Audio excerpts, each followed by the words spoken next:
Good morning, good afternoon, good evening, and good night, wherever you are, however you might be listening slash watching. Thank you for making this part of your day. I'm Justin, I'm Alexander. and we are the hockey podcast you're about to hear. And Alexander, did I tell you about I was thinking the other day about the first time I used a universal remote? Hmm. I thought to myself, wow, this changes everything. Oh God. Okay. Whatever. On that Okay. note, since I can't Hmm. change anything else, where do you want to get started? Well, when last you left our heroes, we were getting ready for the Stanley Cup final between the Colorado Avalanche and the Tampa Bay Lightning, and that's where we will pick things back up Seems with logical. the uh, conclusion to the Stanley Cup playoffs 2022, which in 6 games saw the Colorado Avalanche take home Lord Stanley's Cup. Justin, thoughts, reactions, feelings, emotions. What did it do to you? Well, disappointed because my three-peat prediction went down the toilet, but I'm glad it at least went to six, because then, it's a good Stanley Cup if it goes at least six. Five seems too short. Four is definitely too short. Can't always get lucky with seven, so six is always a good number to go to. I feel a little less hateful that Colorado won it because they swept the Oilers out, so it's like, okay, you know what? Yep, you get a little bit of a pass. Don't want to see them do it again next year? Probably not. But, they bounced Edmonton, so I'm okay with that. But, Okay. would have been cool to see Tampa Bay lifted again for a three-peat. But Uh, yeah, can't always have that happen. So, what are your thoughts? so when it comes to the really any playoff format, what you want to see in the end is best on best, and for the best team to win. Yes. You don't want something fluky to cause a team that maybe didn't play as well, but like, oh well, for some reason in the fourth quarter we came back down 17 points and scored 3 touchdowns on a couple Yeah. iffy calls that, somebody didn't throw a flag or whatnot. Like, you don't want that to be the storyline. You want the storyline to be like the team that played the best, won the most games. Yes. Because then there feels like there's some justice. Because for as much as we love the NHL and the playoffs and everything, there is so much randomness in a single hockey game that they they, they say that no matter how far apart two teams are, the better team wins like 55 to 60% of the time. Like if you play the Huh. same if you play this game over and over and over again, the same two teams, you'd end up getting a slightly less than even split, basically, in the Huh. favor of the better team. Oh, is that just for And one game you said, or? that could be for one game or that could be for a series of games. Like still, this is like regular season, playoffs, whatever. Hmm. Hockey still has enough things that could go one way or the other, whether that's a hot goaltender or you hit the post and it goes out as opposed to hitting Oh the my post and word! going in, Don't talk or about me about posts. Ugh. just there's a lot of things that go into deciding the outcome of a hockey game, and honestly, a lot of them are essentially random. That's the puck Yeah. hitting a chip in the ice and jumping over somebody's stick that had an open one timer, or it's just so many things. The way the puck bounces off the glass and then back into play at a certain point. Right. So How many there's times Mike Smith goes out to play the puck, and well, see that's not a random event that could be controlled, but it could feels be. like a random event because and Yeah. sometimes it is. It's just so chaotic. Yeah. Yeah, and so that chaotic is the right word for hockey. There is a lot of chaos. Yes. So to get an outcome in the Stanley Cup and in the Stanley Cup final that you feel is the just result is always good because there's a lot of times where you don't get that. Like, how did we get the Montreal Canadiens to play Tampa Bay last year? Right? Like, they went through teams that they should have lost to on paper 9 times out of 10. Oh yeah. And they found ways to beat them, or other teams found ways to lose in, Let's say other again, teams didn't take him random, seriously. chaotic fashion, Yeah. right? Mm-hmm. They were down 3-1 to Toronto. 3-1. That's right. I forgot about that. Two of those games went to overtime, but Oh, they came back. Like, yeah. so to get what really was the best team in the West in Colorado, which nobody was surprised by, Nope. and to get the best playoff team in the East Yep. in Tampa Bay. Yep. This was not a surprising final. No. And so the question was, would the final itself hold up to the build-up, the anticipation, and the suspense of these two teams finally facing each other? Both teams had major injuries in different areas. You had Condry missing games. You've had Point out for a while. He came back for the first 2 games, didn't play great. Tampa Bay got beat both games. They took him out for the rest of the series. You had Colorado, in addition to Condry, they had Sam Girard lost since like the St. Louis series. Right. And he's one of their top 4 defensemen. So both sides had things they were working through, in addition to the emergency room issues that guys were playing through for the last several months. Right. Like things that would sideline us and make us call an ambulance. They continue to play through. Like anything that's described as a what was Ryan McDonough's finger? Mangled? Yeah, mangled finger is what it was called. It's like, I don't know what it means to mangle a finger, but that doesn't sound good. So yeah, I don't know what either, and I really don't want to find out. The only thing worse than mangled is something that is ruptured. Ugh. Like, you can tear something, right? That's kind of okay. So use a surgical repair, but like something is mangled or ruptured, it's like it's beyond. Yeah. Beyond recognition. Yeah. Yeah. Those are descriptive horror movie words. I mean, yeah, you're not wrong there. Because sometimes you get to the Stanley Cup final, and one team is just so much healthier than the other team. That's just not fair. It's like, if you guys just had this guy, and your goaltender from round 1, you stand a chance in this series, as opposed to whatnot. Like, last year we had Tampa Bay essentially gentleman's sweep Montreal so they could win it back in Tampa Bay, right? Like, yep. Because that went over so well from the mayor, but whatever. But so this final that had all the key elements that you want in a final, and to go at least 6 games. Would I have loved a 7th game? Absolutely, I would have. Oh, yes. But I think there was some justice in it being in 6 games, and here's why. Tampa Bay played hard enough, well enough, and struck it out long enough that they forced Colorado to actually have to play the best hockey Colorado has played this whole year. Right. And that is what I think you need. I like to see the champion have to do. Yep. Like, if Colorado had come in and swept just because Tampa Bay had nothing left, it's like, you're the best team. And when it got to the end, there was really nobody left strong enough that could beat you. You had a team in Tampa Bay that would not die. And apart from the 2 overtime games, could have won that series. Oh, yeah. Right? And it forced Colorado to learn how to actually win a championship. Because they should have locked it in at home, and they were nervous. They weren't ready. And Tampa Bay was able to walk into Game 5 and actually more or less take back the series, forcing Colorado to come Game 6 into Tampa Bay and be like, we do not want this going back to Colorado. We messed up in Game 5 by not being ready for it and not knowing how to actually finish out our opponent. And then for Colorado to go down a goal early in Game 6. Yeah. And now you got to come back from that, and they did, and they held the lead at the end, which they couldn't do against St. Louis.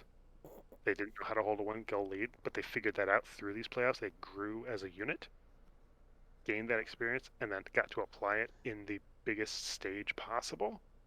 Fantastic theater. Oh, just absolute fantastic theater. Yes. So, that's my synopsis. What about you, Justin? Yeah, no, I'm right there with you. Like I say, I'm glad it went to 6 because 5-0 seems too short, and 4 is like, why even bother? But yeah, obviously 7 is always the best, but can't get that lucky to have a 7. It's been a couple years, I think. Was it Blues and Bruins? Yep. Last Game 7, so. And it did, but that Game 7 wasn't really a close Game 7. True. Like, I think it was 3-0 was the final. Something like that, yeah. It wasn't it wasn't like the game never really felt in doubt. I think it was like 2-0 early, and then St. Louis kind of locked it down, and Yeah. couldn't do anything. Yeah. No, I thought, like I say, a couple of games there, Tampa Bay just looked so dead. I'm like, is this finally the two championship runs finally catching up with them? Finally. But then some of the games, some of the moments they would push back and try and fight and wouldn't die. Just kept Yeah, going. and I think like there is a way that you can say, yeah, it's the fact that they've been to the finals now for 3 years in a row, and they're just exhausted. I think it's more so the playoff run they had already, the injuries that they had sustained along the way, particularly to Braden Point. That's a completely different team if Braden Point is playing healthy top line Backbreaker. throughout, as opposed to not even in there. And when he was in there, a bad factor, like a negative draw on the game. Yeah. There was a little bit of rest versus rust kind of thing going on, maybe a little bit, because Colorado looked rested after their sweep of Edmonton. Oh, they came out way stronger out of the gate in game one than I was expecting them to. And Tampa Bay hadn't played any team that was as fast as Colorado. No. Not anything close. So those were factors, but I don't think it's the several years taking toll on these guys. I think it was that individual playoff taking a heavier toll. And also coming at the end of an 82-game season as opposed to the 50-some games that they had played the previous 2 years, the pandemic and the pandemic-shortened season. Yeah, I can see that too. But truly what it came down to, somebody made this point on the Twitter, and I think it's probably the most well-articulated point that I saw regarding this. They said, maybe it's just for the first time in 12 playoff series, Tampa Bay is not the better team. And that made the most sense. It's like they are actually playing somebody that is top to bottom a better team. When you look at McKinnon, Landeskog, Rantanen, and Makar, it's just like, okay, apart from goaltending, you would rather have Colorado's roster this year. Right, yeah. So I think that made sense. Yeah, and so the better team won, and so we end up with, unless you hate Colorado, you end up with a happy ending. Right. Of because you got the theater you wanted. Yes indeed. So good theater, good cup. So good way to end the season. So the season ending and us moving on. Where do you want to go next? We will probably go to what happens next, which is the draft. Yay! Because that's the way the off season works. Is you get the cup champions, they get the cup for a week of party and stuff. There's a little bit of a lull. There's a few maybe signings or trades or things that happen as we head towards the off season. We draft a bunch of rookies, and then we head to free agency and then the regular off season. So to do the draft, this year there was a little bit of drama on draft day. Oh yes, which is always exciting. Always. But for the past 2 to 3 years, a kid named Shane Wright has been the projected number 1 overall pick, and it hasn't been particularly close as far as like, well, it could be him or it could be this guy or it could be him or one of these 3 guys or something like that. Some years it's obvious this is the best player, and some years it's like, it could go anyway. Throw a dart at the dartboard, see what happens. This was one of the years where, for the longest time, Shane Wright is the guy. He's the Canadian, local to Montreal kind of kid that's going to be a center, going to be a top-line center in the league, kind of talent, all-around good player. Not McDavid-like, right, but well, a really good hockey player. The last set of mock drafts that teams or insiders were releasing had Shane Wright suddenly as a 50-50 chance of going first because there's some other kid named Jaroslav Slupskowski out of the Czech league that suddenly is now like, well, maybe he should be taken first. Maybe he's better. And a lot of times that happens just because they're trying to build up some drama heading into the draft. So it's like, oh, we don't know who's actually going to be taking number 1, even though it's going to be this guy for all these years. Long story short, you're drafting in Montreal. Shane Wright is semi-local to Montreal. Montreal with the number 1 pick drafts Slavkovsky and Ugh. bypasses Shane Wright. Shane Wright then proceeds to fall to the Devils, who don't take him. They take a defenseman. He falls to Arizona, who all year was like Arizona was losing to get the best odds, to get the best pick, and they end up picking third after the lottery, and they don't take him either. They take Logan Cooley, another center, but it was just like, so the kid that should have gone first fell all the way to fourth to the Seattle Right? Kraken. Yeah, it's crazy. Cody's probably like, oh well, we weren't expecting him anyway, so I guess we'll go with this other guy. Yeah. Now, was Okay. that the top 4 players projected were still the top 4 players taken. They were just taken in a different order than people thought they would go. But watching that happen and watching Shane Wright, quotation marks, fall in the draft Mm-hmm. was very entertaining, high drama, because at that point, as he's falling, you're like, okay, well, any team that's at 5, 6, 7, or 8 could trade up into this spot to draft him because they didn't think he'd be available. They didn't want to pay the price to draft number 1 or number 2 or number 3, but he's sitting there at 4.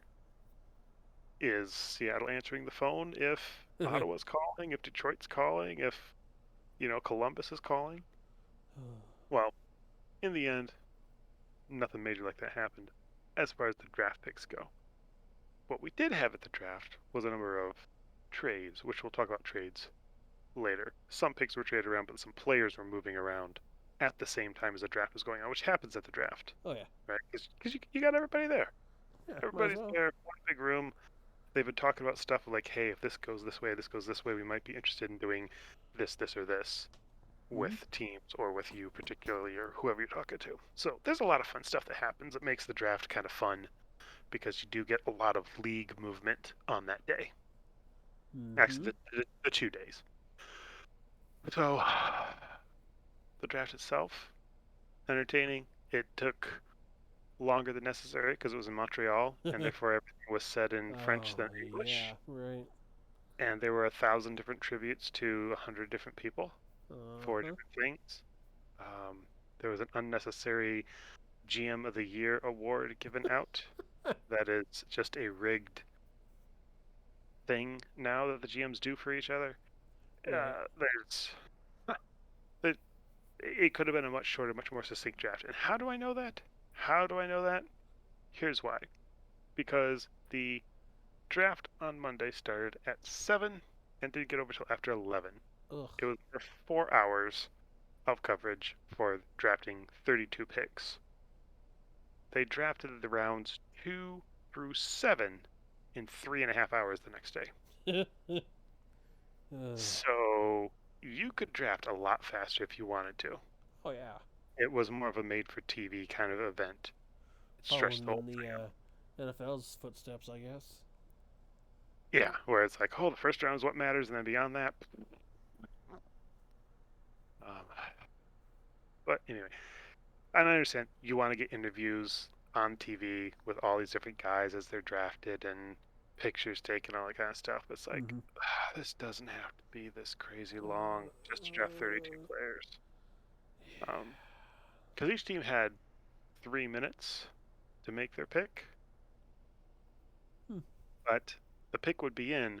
The next team wouldn't be on the clock until they came up, announced the pick, shook hands, took pictures, and walked off the stage, and then it was announced the next team was on the clock.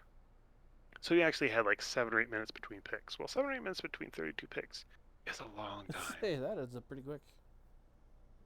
So, yeah, that was the draft this year for the most part. There was minor movements around, nothing major, I would say, happened. No high drama outside of that stuff happening at the very top of the draft off the get go. A few guys here or there fell, maybe further than they should. A few guys here or Mm-hmm. there were picked much higher than people thought they would. That happens every year. Oh yeah. The draft of this year is looking at kids that have all lost a full season or more Ugh. to COVID shutdowns. And so the development of a 17-year-old to an 18-year-old changes substantially when he can't play. Right. And so you think as he's 16, he's heading this direction. Then he doesn't play for a year. He comes back at 18. And it's like, well, we thought he'd be here by now, but he's only a little bit lower than that. So maybe he's not as good of a prospect as he thought he would be, as we did when he was 16. Kind of like happened to Shane Wright. Uh-huh. Um, Uh-huh. it Uh-huh. and the ability to play has been different all over the globe because you're drafting guys from every country that plays hockey, basically. And some guys have played a lot, some have played a little. Tournaments that, like worldwide tournaments that they would play in, have been moved, postponed, or canceled. Oh, It right. or some teams have countries have been able to send people, and some people haven't. It's been chaotic. And then on top of that, you also had the fact that like Russia is has a number of players, but some of their guys, one of their guys was the the well, let's just say he was drafted a while ago, probably 2, 3 years ago, and he would be signing his entry level contract with the Philadelphia Flyers, a goaltender. In Russia, he's ready to leave Russia, come to the US, and start this off season with Philadelphia, go through their rookie camps, go through their all that kind of stuff.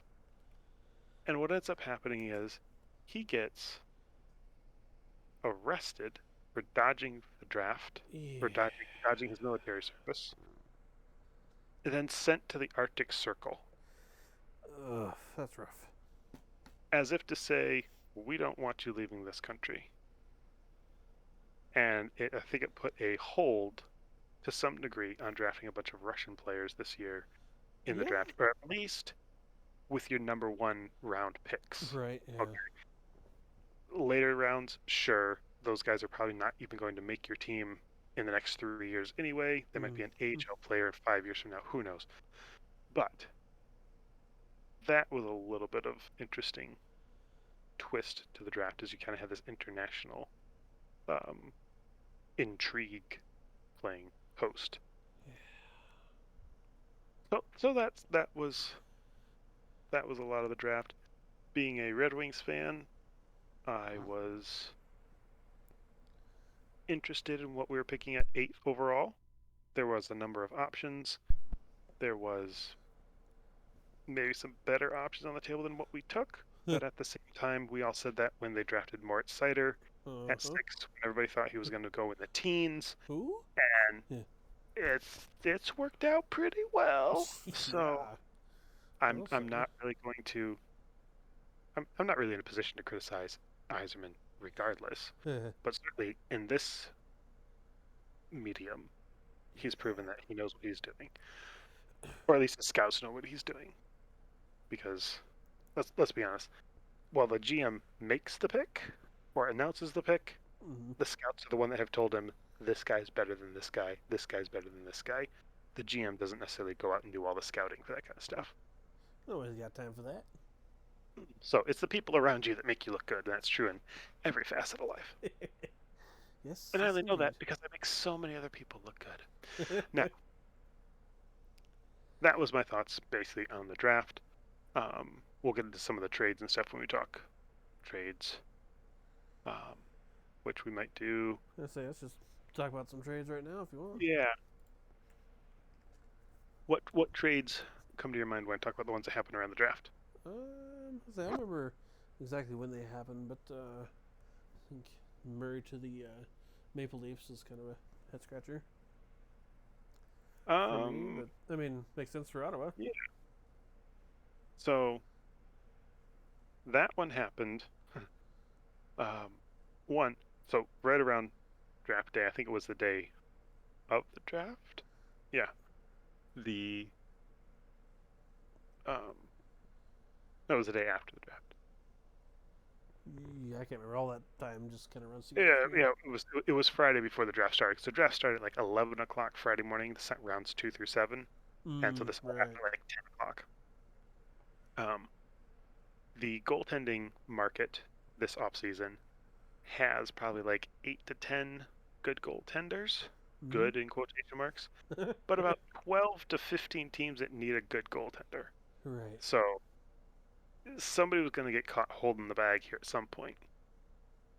And Detroit trades for Ville Huso out of St. Louis, Mm-hmm. who was a guy that Mm-hmm. was likely maybe a Toronto option because Toronto was not able to afford Campbell, who eventually would go on to sign on free agency when we talk about that with another team, Mm-hmm. as well as a lot of other free agents. So the options to trade for guys kind of came and went for Toronto because all the guys that you could trade for and sign before free agency were kind of all gobbled up by other teams. So Toronto was kind of stuck in a position of like, they traded away Peter Mrazek on draft day to they basically gave up Mrazek and draft position and picks to get rid of Mrazek. Like that's how much they didn't want him. And Toronto signed Mrazek last offseason. So it's like, hey, there's a goaltender. We want to bring him onto our team. We'll sign him for 3 years. Oh, he's crap. Well, I guess we'll give away a ton of stuff plus him to get him off our books so we can sign a different goaltender this year. Yay. Well, what are you going Wait. to do? You did the same thing where you went out and you got a guy that's worse than Mrazek and costs more money. Yeah, but he's got 2 cups. So that's looks good, right? Can't justify that. And most people can't either. Like, there's so much coverage on Toronto as it is, but when this happened, Oh my like, word! Tell me about it. people that cover Toronto are so like, this doesn't make any sense. No. They should not have done this. Like, this is going to No. cost Dubas his job in 6 months to a year. I bet you if he tried it in the NHL game, it would say no. So there's a position that should exist in the NHL, they say, where your job is just to say no to a GM 5 times a year and pay you $1 million, and you would be worth it. Oh This would be yeah. one of the ones that you would look at the GM and say, no, don't do No. this. And they'd be like, okay, our no guy said no, Sorry guys, and hands it are would tied. have saved you so much. Yeah. So, no, nothing against Matt Murray. He just hasn't looked like a really good NHL Mm-mm. goaltender in several years. No. And uh, Toronto doesn't play terrible defense, Yeah. Yeah. Yeah. Yeah. but I don't know that you're going to put your goaltender in a great position to be a great goaltender Right. in Toronto. Right.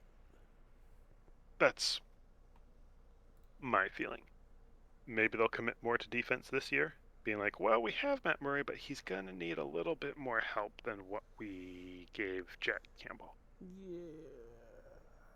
I, I don't necessarily know if Toronto's goaltending went from bad from worse, but I definitely think it went from average to mediocre. Right. Um, It's kind of a lateral move, not. at Mm. best, a lateral move. Yeah. At worst, it fell off a cliff. A little bit. So, so that's one trade that just did not necessarily make sense. Other trades that were made there around the draft that we should probably highlight. Chicago is having a fire sale, Oh yes. an absolute Oh train yes. wreck fire sale. They're basically trading everything that they can move is gone, and so they traded Kirby Doc and they traded Alex DeBrincat away on draft day, and Ottawa got one of them. Montreal got one of them. Great. We'll see how those trades end up working out. Neither one of those teams do I consider a contender. Ottawa could be a contender in the next 2 or 3 years, but that's Yeah. a contender for a playoff spot and a potential playoff run for a couple of rounds. Not necessarily for they could be a Stanley Cup contender in a couple of years. Right. Yep. Whatever. So those were a couple of the bigger trades to see Chicago sort of ship guys out. Like, Chicago's basically turning over their entire roster apart from Kane and Taves because they can't do anything with those guys because nobody wants them at their cap hits at this Right. point in their career. Yeah. Please leave. Please leave. Please go Chicago, somewhere else. Chicago is going hard for the tank of we want the best pick odds in the lottery this coming year. they're going to be doing that. Arizona's going to be doing that.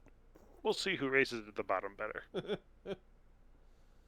Yeah. It'll be interesting to watch when Arizona plays Chicago, because that'll be like I don't want to score. Well, I don't want to score. Well, I don't want to score. Well, I don't want to score. Kind of thing. Yeah. It'll be like, all right, but these teams trying to win the game, or they're both trying to lose the game. I don't know. Then you get some rookie in there who doesn't know what's going on, and yay! Yeah. Oh wait, oops. So that's the gist of the draft, I would say. Um, some other trades that have happened. Brent Burns went from San Jose to Carolina, which Mm-hmm. was kind of a salary dumping move for the most part, and Carolina being in a position where they do have a decent bit of money and a really good team because they are very stingy with their financial decisions, to Mm-hmm. put it politely, generously. Put it nicely. Yes, Um, yes, yes, yes. and then Carolina also got Max Pacioretty out of Las Vegas Right. for, let me see, absolutely nothing. It was literally Max Pacioretty and another guy for future considerations. It was like, Yeah, that was a head if you're scratcher. just if you're just giving away players, Right? is that legal? Yeah. Like, um, but something that Vegas had to do because Vegas's cap managing has been atrocious. Awful. Well, they Almost like figured. Vegas shouldn't trade for a $10 million player. Yeah. Maybe. Well, they figured they'd have a cup by now, so they get a pass. Um, even if they had a cup, I don't know that I'd give them a pass. Yeah, you get a 5-year grace period after you win a cup. It's fine. You can't just give away, like, literally just give away players. Like, here's a player that's still an NHL caliber top six winger. Do you want him? Yeah, what do you want for him? I Nothing. just want you to have him. Merry Christmas from the Vegas Golden Knights. Right. So we can Absolutely either give them away ridiculous. for nothing or let them walk away for nothing. Yeah, so, either way. Well, like, because they don't have another way of getting rid of him apart from trading him. Like, you can't just, like, you couldn't buy him out and just get rid of him. The Right. cap hit still would have been on you. You can't just send him to the minors. You can't, like, He's like the they were bad penny. screwed. Yeah. So, yeah, those are probably some of the bigger trades that have happened so far this offseason. There's a few today that are of minor consequence, until we get to free agency, and there's some things going on there. But I think I will let Justin take the initial free agency discussion because I feel like you need some therapy. Yes, yes, yes. My thoughts on the free agency?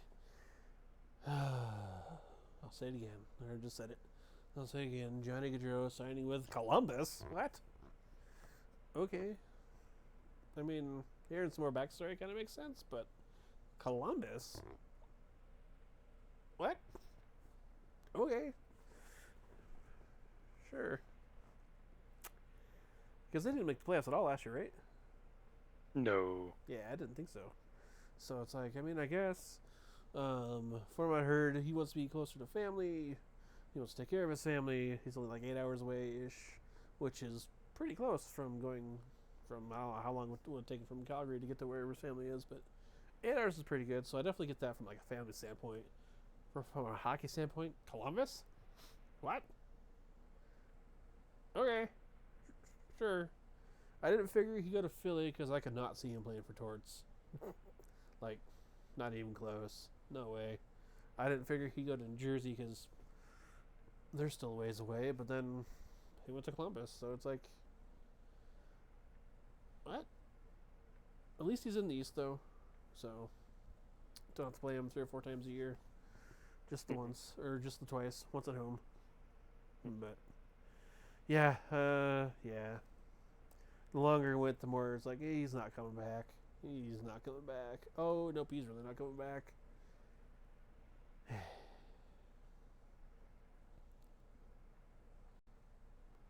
So that's where I'm at. Okay. Here's some thoughts on that. One, if Johnny Gaudreau is actually leaving Calgary for family reasons, Mm-hmm. you couldn't have reached that conclusion prior to the night before free agency and said, "Hey, Yeah. guys, I know you're offering me, but I'm not interested in coming back to Calgary. I'm not."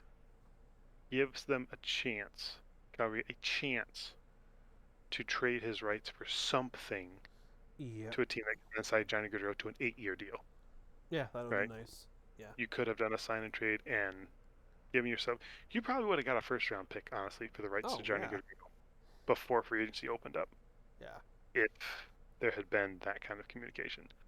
Apparently, that didn't happen. No. Took it right to the midnight hours before free agency opened, and it came out that he was to be testing the market because of family reasons. Right.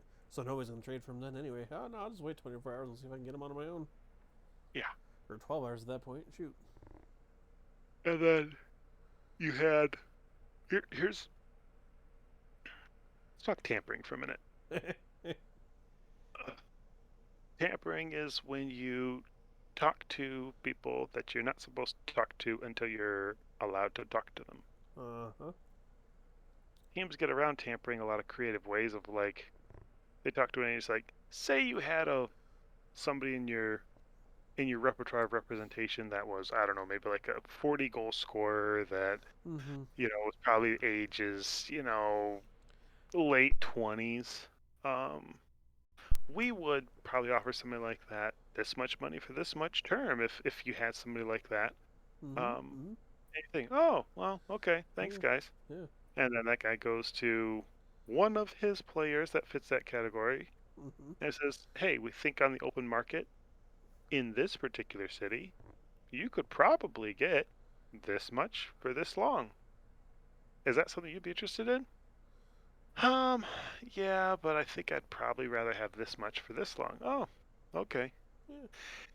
So you go back to the team, you say, I don't have anybody that kind of fits your criteria of what you're looking for. I do have some guys that have said that maybe this much for this term that kind of fit the criteria of what you're talking about. Oh, okay. Well, we could probably do that for that kind of player if they were available. Right. Yeah. Nobody says the name, nobody commits anything, but yet somehow you get to 1201 and boom, a contract is signed for Johnny Gaudreau at such, or it wasn't Johnny Gaudreau this year, but there No. were plenty of contracts Oh yeah. announced right at free agency opening where, Like 3, 4, 5 minutes after. Boom, boom, boom. yeah. Now, the reason this isn't necessarily a big deal is because everybody in the league does it.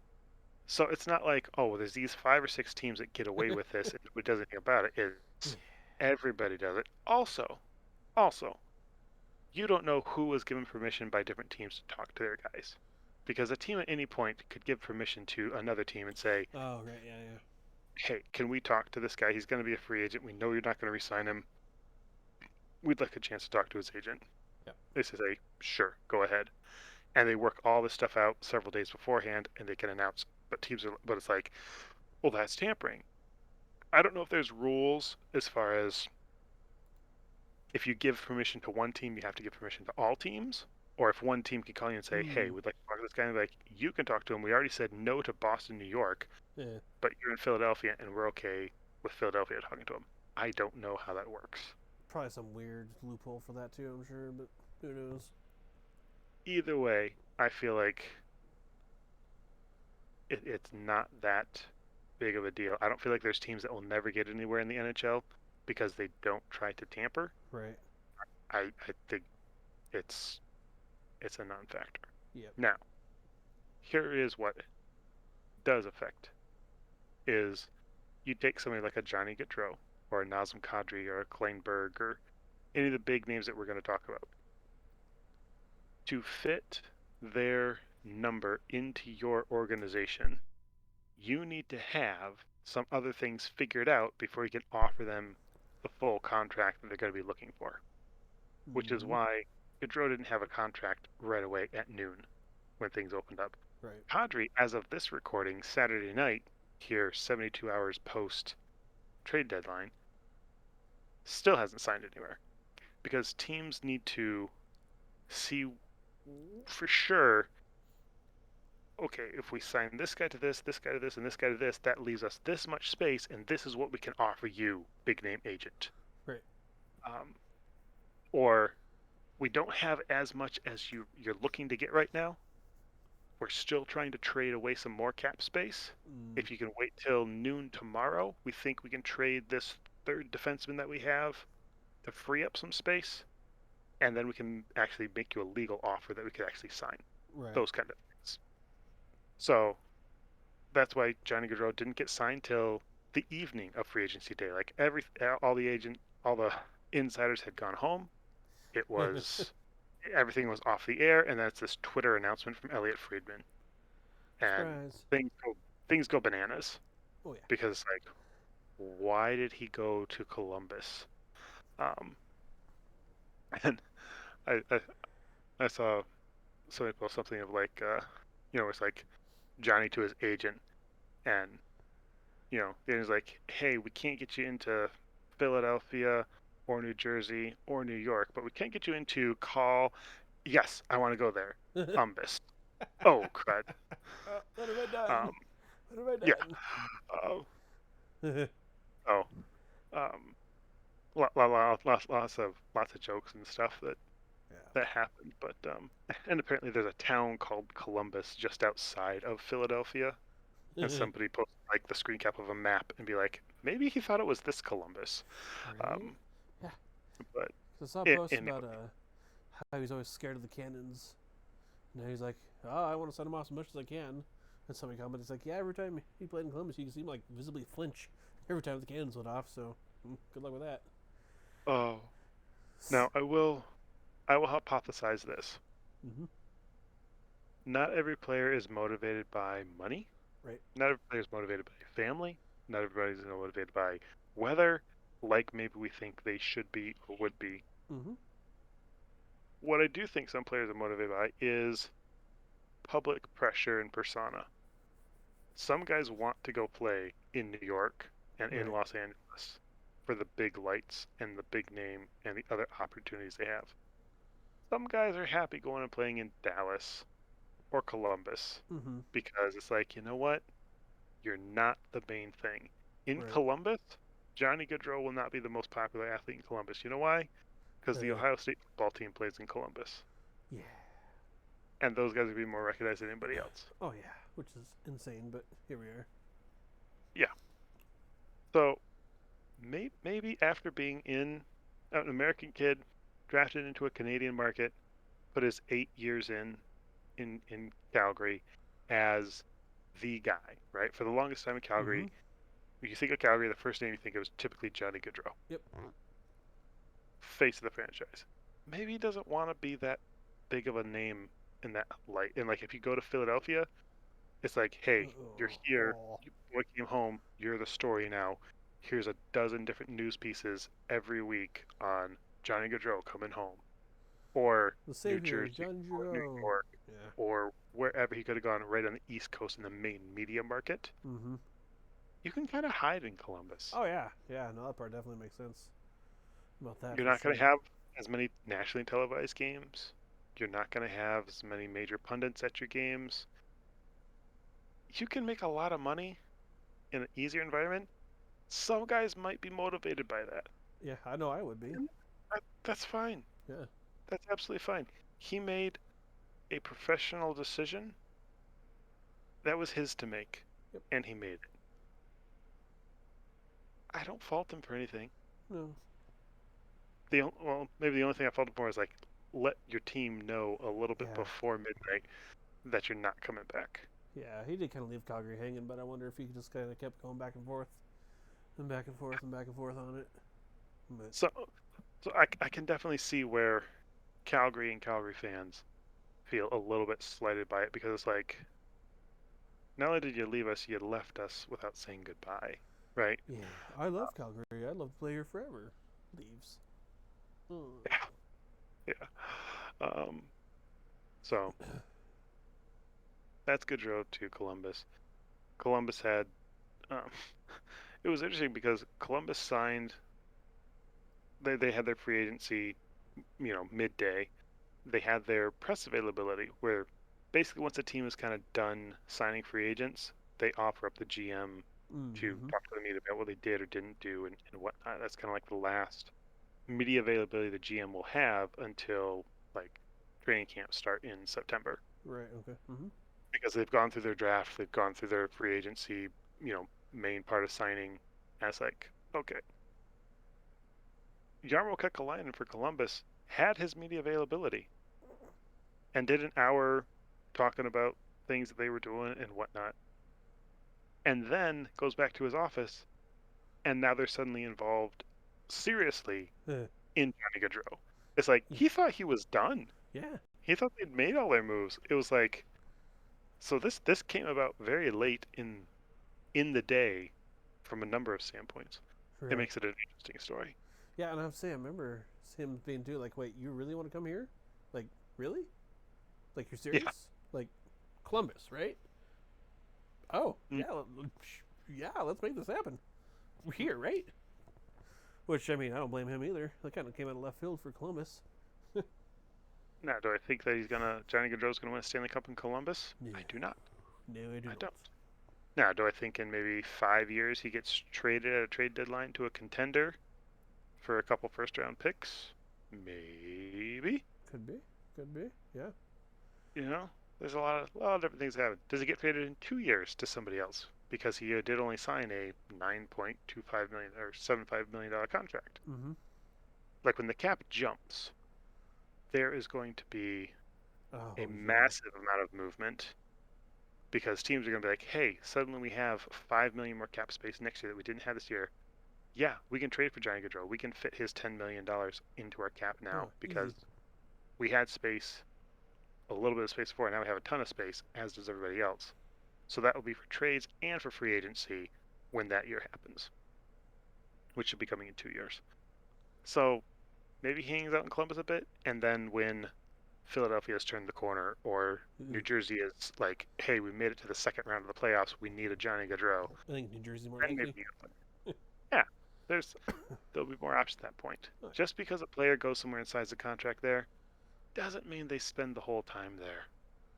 More often than not, guys get traded towards the end of their deals, right. Which or they sure. get bought out, or some like very rarely does a guy play his whole contract every single time everywhere he goes. Right. Very, very true. That's the other thing too with him. If he had stayed in Calgary, he would have been. I think he's 29 now. So by the end of the 8-year contract, he would have been 37. So it's like, oof. That's oof. That's a that's a long time in Calgary. That's a If long you time to be making 10 mil every year. It is. It is. So, but But still, it's 10 million. I yeah. mean, when if you're making more than like in my mind, I know there's a difference of $1 million, which is more money than I may ever make in my lifetime, Right. between 9 million and 10 million. But I can also say if you're making a 9 million or $10 million decision, you're already so far into the millions. Does it really matter? Who knows? Because you're also in such like a tax bracket and stuff that like you only Mm-hmm. see a smaller and smaller percentage of that. So Right. it's not like you gave away $1 million. Like, well, I gave away $300,000 Yeah.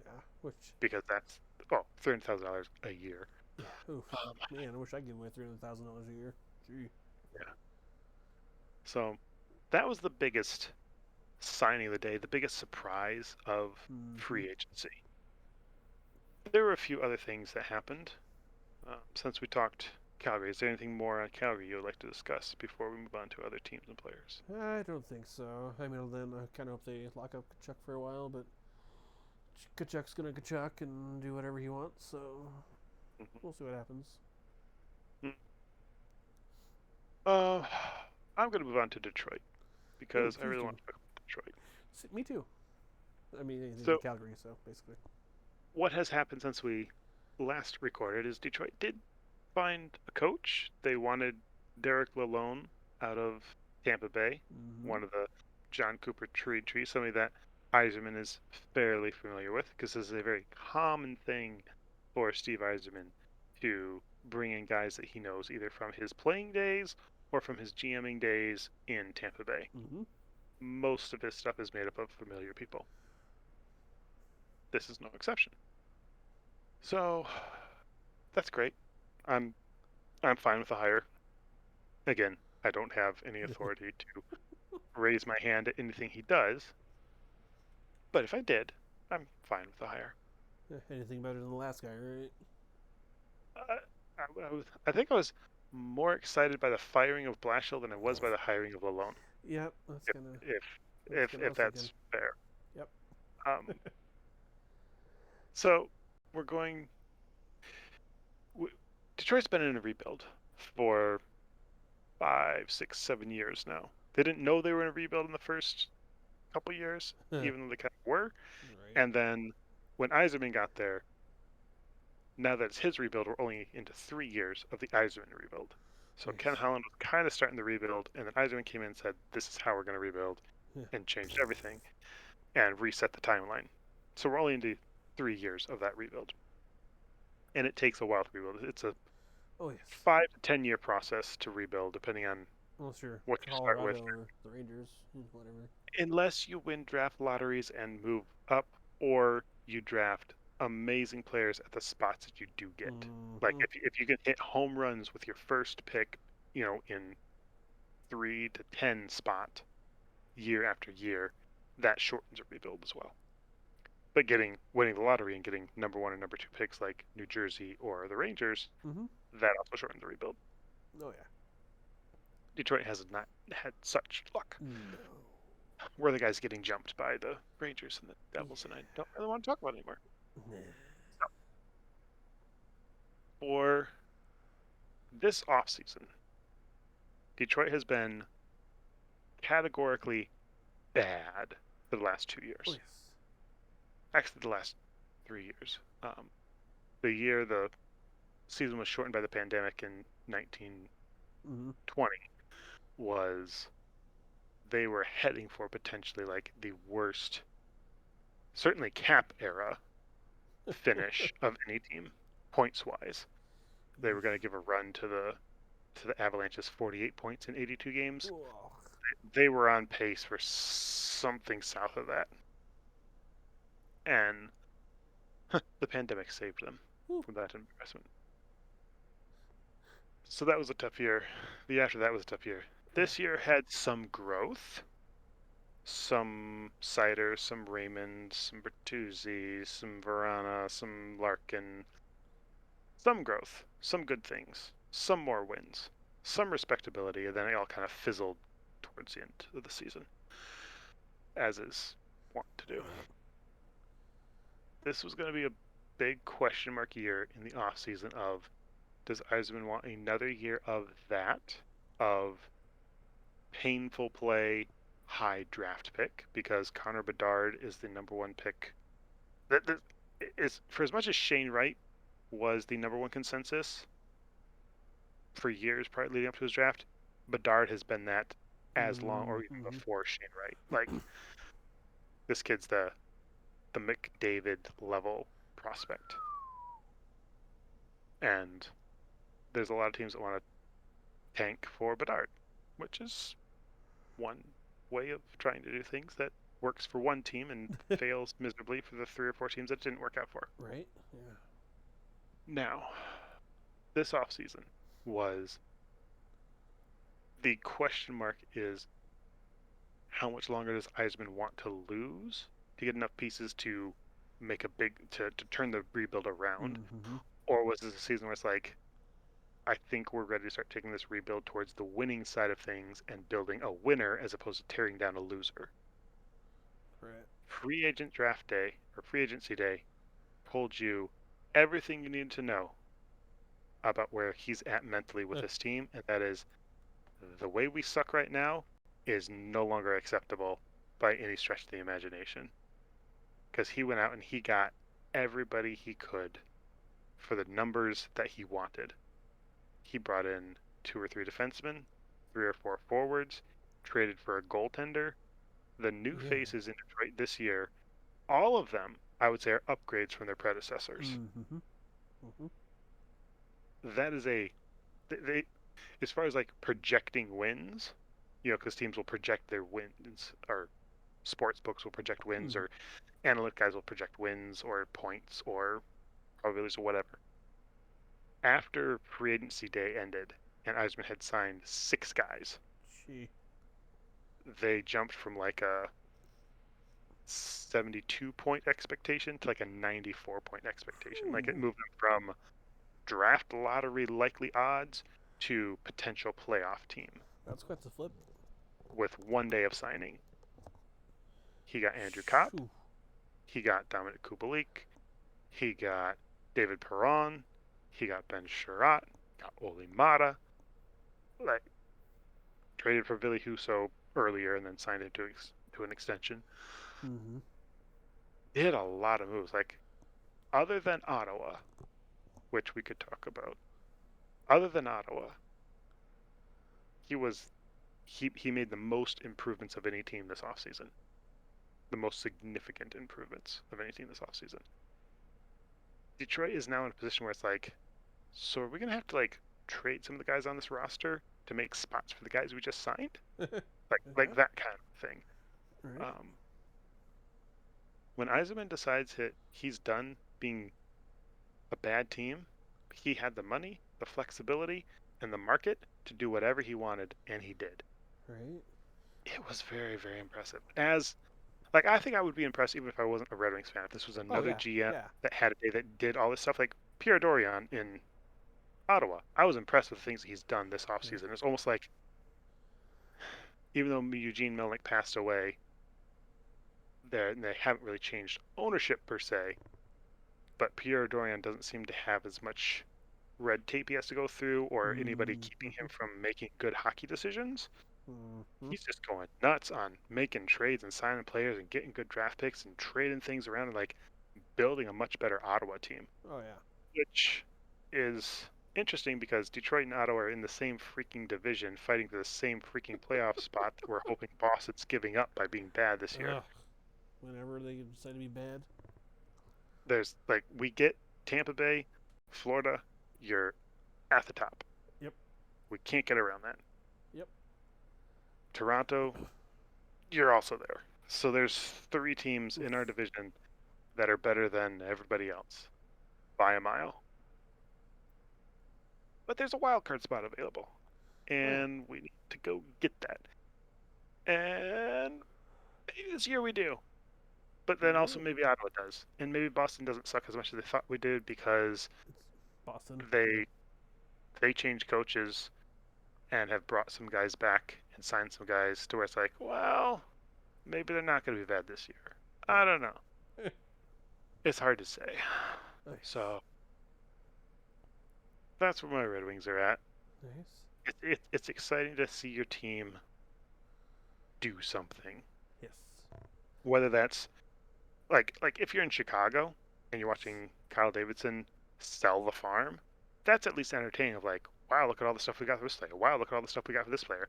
Look at all this new stuff that we're going to be able to do in 2 to 3 years. Or if you're in Detroit's position of like, wow, we got this guy, and we got this guy, and we got this guy, and we got this guy. It, full disclosure for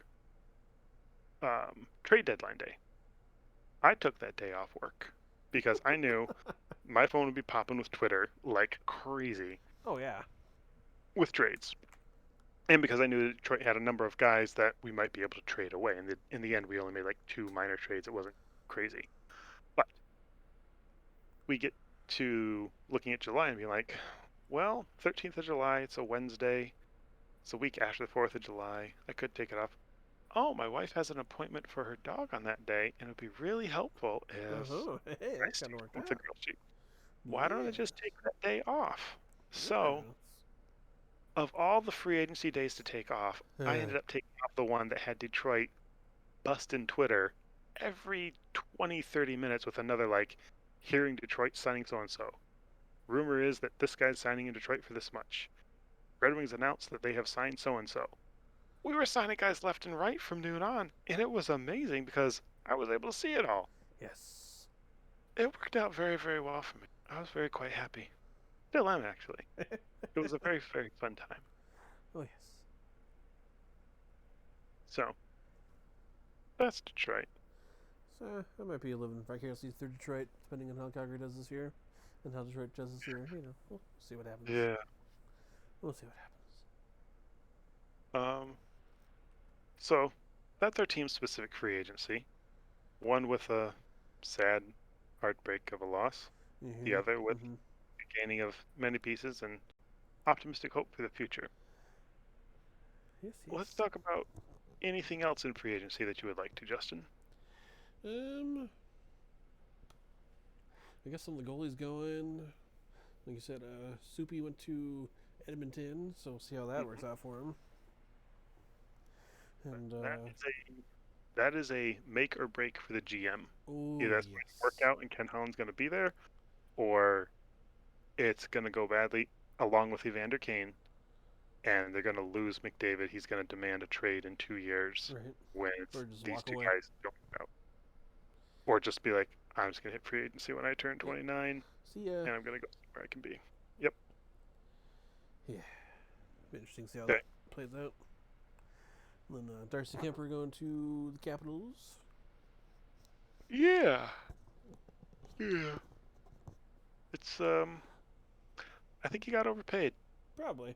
Yeah, Now, probably. there was a time where $10 million was like given to like Carey Price, and then $10 million was given to Bobrovsky, and $10 million was given to Andre Vasilevsky.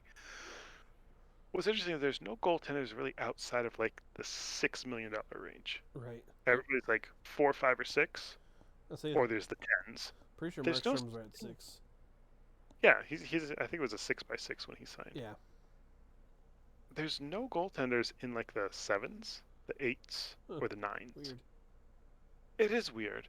It's very weird, and I don't know what a $8 million goaltender would look like that would be different than a Vasilevsky versus a Darcy Kemper. Right? Because you can Yeah. definitely say those two guys are in completely different camps. Oh yeah. Yeah. But there's nobody in the middle. There's nobody that's like semi-elite, which is interesting. Yeah. Hmm. Yeah. So I hadn't really thought about that before either. Yeah, it's head scratcher for sure. the goaltending carousel, yes, was very interesting. Any other particularly interesting free agent thinking? I'm sure there are, but nothing really comes to mind at the moment. How about for you? So I think I'm surprised, maybe a little bit, by the fact that Nazem Kadri is still out there. Yeah. Yeah. And I think what this is, he wants to play for a contender, Mm-hmm. which makes sense where he's at in his career and coming off Sure. of winning the Stanley Cup. You could be like, I only want to go to one of these 3 cities. Yep. And probably each of those 3 cities would be very interested in signing you, but some of them can't do it. So this is where, like I said, where you got to give some time for teams to manipulate their roster a bit to be able to fit you onto it, or to figure out how they could fit you onto it at the numbers that you're asking for, or the term that you're asking for.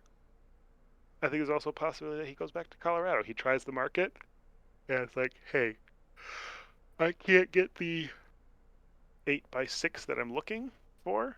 Right. I'll come back to Colorado and I'll play for $7 million for the next 4 years here. Right. Yeah. Right. Um, I could see where that ends up being the case, and Colorado would probably be happy to have him back. All right. Well, offer made just on the table if you want it. Come get it. Whatever it Hmm. was. So I'm sure there's something. We'll see how that plays out, because that could play a major factor a year from now when we're in the playoffs again, and it's like, all right, Kadri is now on this team. Mm-hmm. Which team that will be, I don't know. Part of me wonders if there's a fit in like Dallas that thinks that they Hmm. want to go for it again in some capacity because they're a bit delusional. Um, Yeah, a little bit. where maybe Dallas is trying to bring back Klingberg and Kadri, and they're trying to figure out how to make both of those guys work. Well, we might be able to get Kadri. Well, we might be able to get Klingberg back. So, Uh huh.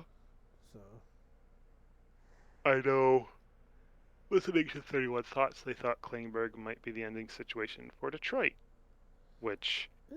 if it did, Detroit would have to ship somebody out or send somebody to the minors or something on their defensive side, Mm-hmm. because there's really not a spot with the signings they made in the early part of free agency. I'm not necessarily opposed Right. to that line of thinking. The issue is that Kleinberg went to free agency because he's looking for like a 7-year, $7 million deal or something right now. Mm, I have no interest in that for Detroit no. because then by the time you get to Detroit's cup window, he's a 35-year-old defenseman Yeah. that's playing third line, eating $7 million of cap space, and Yuck. you got to figure out a way to dump him. Yuck. If he's willing to come in for $6 million for 4 years, Yeah. I can work with that. Right. Yeah. Mm-hmm. We'll see. Detroit still has $11 million in cap space. They don't have to use it all. Wow, they still They have can that stay. much left. Holy smokes. Oh yeah, yeah. We also have a Larkin extension that needs to be done. He's still under contract this year, but he's eligible to be extended, and that's going to be like a Mm-hmm. 8 x 9 number. Yep. I'm thinking, Yeah, probably. which will, I think he makes 6.5 right now. So figure your current cap is going to be $3 or $4 million less than what it is right now come next season. That still leaves you room to fit a Kleinberg or something else. We'll see. Mm-hmm. Eisman leaves himself a lot of flexibility, Which is nice. and he probably wants to see how the team that he's put together this offseason plays, Yeah, which no, makes that's true. sense. You can't tweak it too much without testing it out first to make more tweaks. Yep. So we'll see. Yeah. Um, Anything else that happened in free agency that was surprising? Like I thought New Jersey made a number of moves. New Jersey seems like they're trying to get into the playoffs this year. Like Mm-hmm.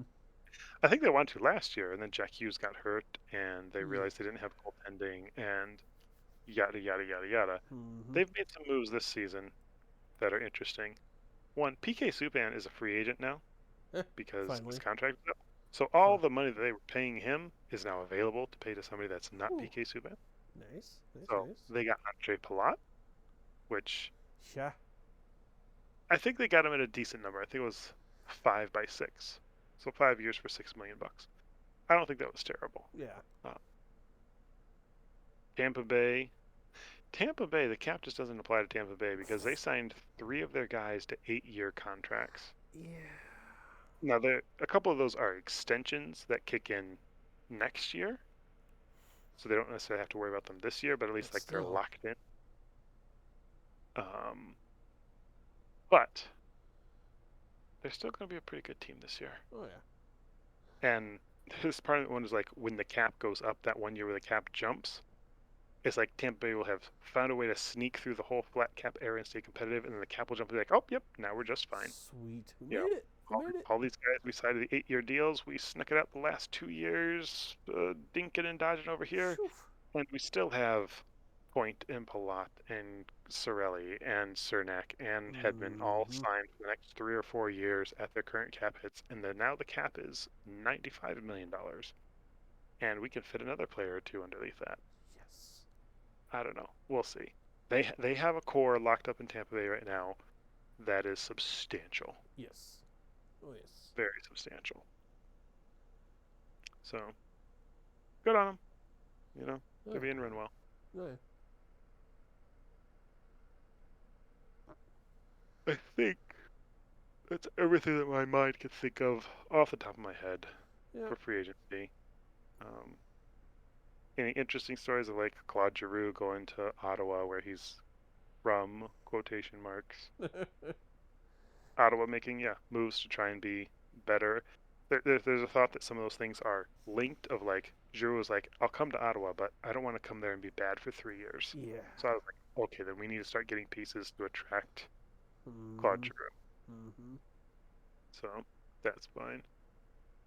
Um, I felt like this year there wasn't a ton of big names in free agency because like Forsberg re-signed with Nashville and Evander Kane re-signed in Edmonton. Mm-hmm. Like guys that you thought might have been going to market ended up re-signing Yeah. prior to hitting the market, and so that kind of stuff was interesting and also limited the market substantially. Oh yeah. So. Yeah, no, nothing else. Like I said, jumps out at me right now for free agents or trades or draft or anything else like that. Okay. Is there anything else from you? No, no, I think we'll have more to talk about next episode for more off-season stuff that will be interesting. Yes. I agree. Yep. Well, if there's nothing else to add, I'm Justin. I'm Alexander. And we're the hockey podcast you're about to hear, which you just did. So thanks for listening, and we'll talk to you later. Bye.